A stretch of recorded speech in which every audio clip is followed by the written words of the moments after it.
Сәлеметсіңдер ме балалар? Жақсы.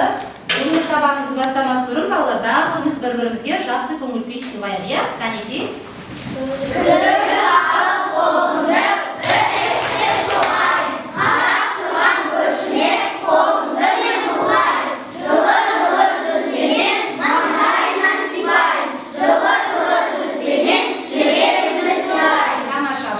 Мен де сіздерге дәл осылай жылы лебізімен, жылы көңіл күй сыйлап, сабаққа сәтті тілеймін. Сабағымызда енді бастамас бұрын бүгінгі сабақтың тақырыбымен таныстырып өтейін.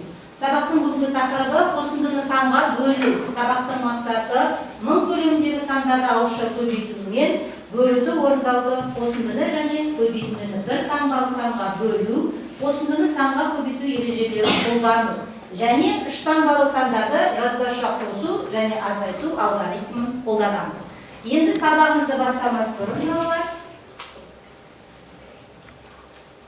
үй тапсырмасын тексерейік. Үй тапсырмасын тексеру әдісте біз жұбымды тексер деген әдіс алдық. Үй жұмысымызды бір-бірімізбен жұптарымызды тез-тез тексеріп жібереміз үй тапсырмасын. Дұрыс жерге не қоямыз? Тұмсық қоямыз. Дұрыс емес жерге минус қойып қоямыз, ал тез-тез жұптарының тапсырмасын тексеріп жіберіңдер. Содан кейін өздеріне береміз. Жақсы балалар, онда бүгін қазір үй тапсырмасын тексеруден бастаймыз.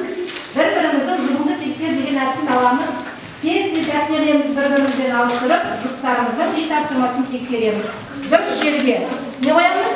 Тұмсықты қоямыз птичка, ал дұрыс емес жерге минус таңбасын қойып шығамыз. Тез. Ал балалар, қазір сабағымызды бастамас бұрын біз сабағымыздың бөлімі су бұрқақпен байланысты. Сондықтан мен сіздерге қызықты бір мәліметті көрсетейін. Келген қаласынан көшеге сән беріп тұратын су бұрқақтарды кездестіруге болады. Бірі билеп тұрса, бірі ән айтады. Біз қазір ең әдемі әрі ерекше су бұрқақтармен таныстырып өтейік. Дубайдағы су бұрқақ бір мезгілде би билеп ән айтады. Осы ғажайып туынды іске қосылғалы бері қалаға миллиондаған турист келіпті. Су бұрқақ адам сенгісіз әдемі пішіндер мен мүсіндерді жасай отырып, суды 150 метр биіктікке дейін көтереді. Әлемдегі ең үлкен су бұрқақ.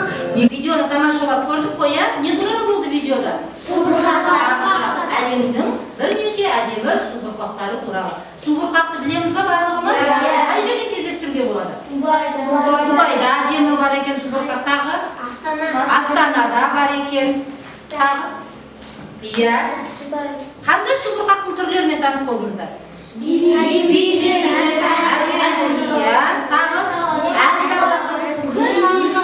Мүсін, адам мүсініндегі тағы да. Жақсы балалар, ендеше келесі тапсырмаға көшеміз. Оқулығымыздың 79-ші бетін ашса, бізде өрнектер берілген. Өрнекті есептеп, мәнімен сәйкестендірсе, су бұрқақтың қандай жерде орналасқанын білуге болады екен. Олай болса, мен қазір сіздердің қолдықтарыңызға топ бойынша жұмыс бір-бір суреттерден беремін. Соны сіздер сәйкестендіріп, қай су бұрқақ қай жерде орналасқанын маған жылдам уақытпен есептейміз. Болдық па? Жақсы.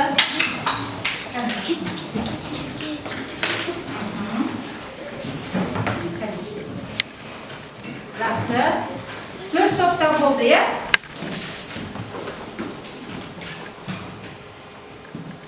Жақсы балалар, қазір мен осы сәйкестендіру бойынша мен сіздерге қамшылармен бағалаймын.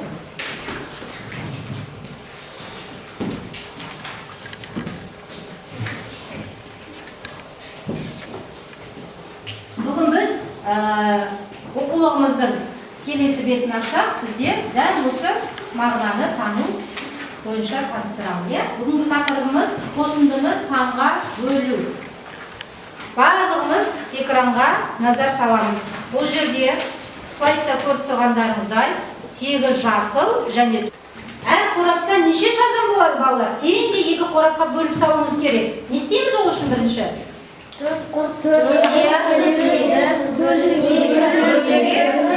Яғни қызыл шар мен жасыл шарды бірінші жақша ішіне қосып аламыз да, теңде 2 қорапқа саламыз. Жақшаның ішін қоссақ қандай сан шығады?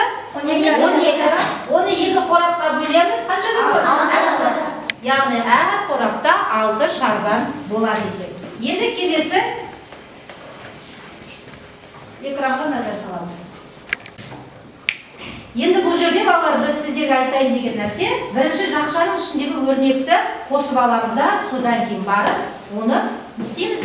Екіге бөлеміз. Балалар екінші тәсілге қараймыз. Бұл жерде жақшаның ішіндегі сандарды екіге бөлуіміз керек. Ең алдымен біз жақшаның ішіндегі бірінші қосылғышты екіге бөлеміз. 4-ті екіге бөлеміз. Одан кейін барып жақшаның ішіндегі екінші қосылғыш қайсысы? 8. 8-ді жақша сыртындағы 2 санына бөлеміз. Сол кезде бізде шыққан санды не істейміз қайтадан? Қосамыз. 4-ті екіге бөлсек? 2. 8-ді екіге бөлсек? 2-ге қосқанда 6. Яғни біз жақшаның ішіндегі әр қосылғышты жақша сыртындағы санға жеке-жеке бөліп алсақ, бұл екінші тәсіл екен. Бұл қосындыны санға бөлу екінші тәсілі.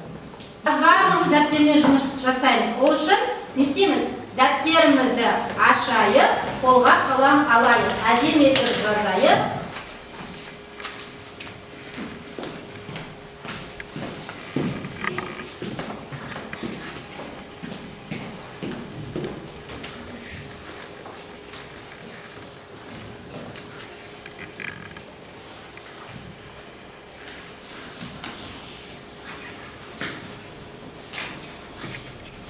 Жақсы балалар, енді тапсырманы орындап шаршаған болса, кішкене өзімізді сергітіп алайық. Ол үшін бүгін біз жұлдыз код әдісін алдық. Жұлдыз код әдісін әр топқа таратып беремін. Мұнда қосындыны санға бөлуге байланысты есеп берілген. Сіздер әуен қойылғанда орныңыздан тұрып партаны айналып жүріп, тоқтатқан кезде ары қарай жалғастырып тапсырманы орындаймыз. Келістік пе?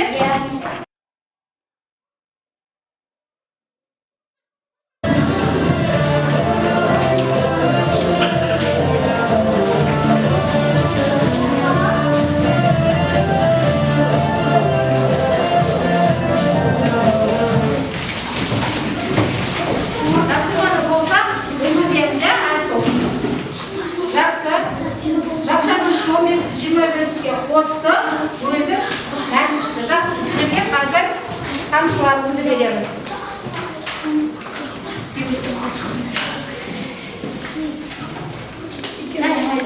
Жақсы балалар, әр топтан бір оқушыны шығардым. Қазір олар тақтадан бұрын сендер де соны жұмыс жасаймыз. Дәптерлеріңе тақтадағы тапсырмаларды жазамыз.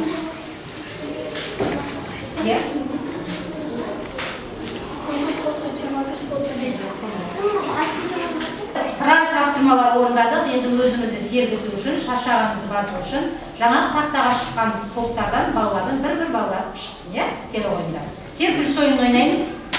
Кел, қай барсың? Мирас. Екеу. Така екеу. Бұл ойынның мақсаты, балалар сендер бұлай жасайсыңдар. Тақтадағы неге қараймыз? Параққа қараймыз. Мұқият қарап аламыз. Назар саламыз. Содан кейін барып қолымызбен өзімізді, яғни бір тұрған тік төртбұрышқа қолымызды бір саусақты, екеуіне екеу сүйтіп, жылдам жасаймыз. Содан кейін барып оң жақты қайталап жасаймыз. Содан кейін екі қолды бірдей жасаймыз. Топты бағалаймыз. Содан кейін қайсысының жылдамдығы көп тез екен. Бірінші сол қолымен, жоқ бірінші Айбар сен жасайсың. Ал, жаса. Тез. Оң қолымен. Енді екі қолыңды сосын екі жағына қойып жасайсың. Тез жасайсың. Жылдамдықты.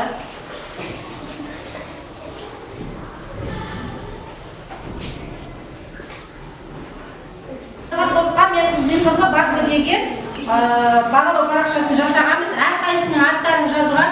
Сол жерге алған тамшыларында салып, кім қанша жинады.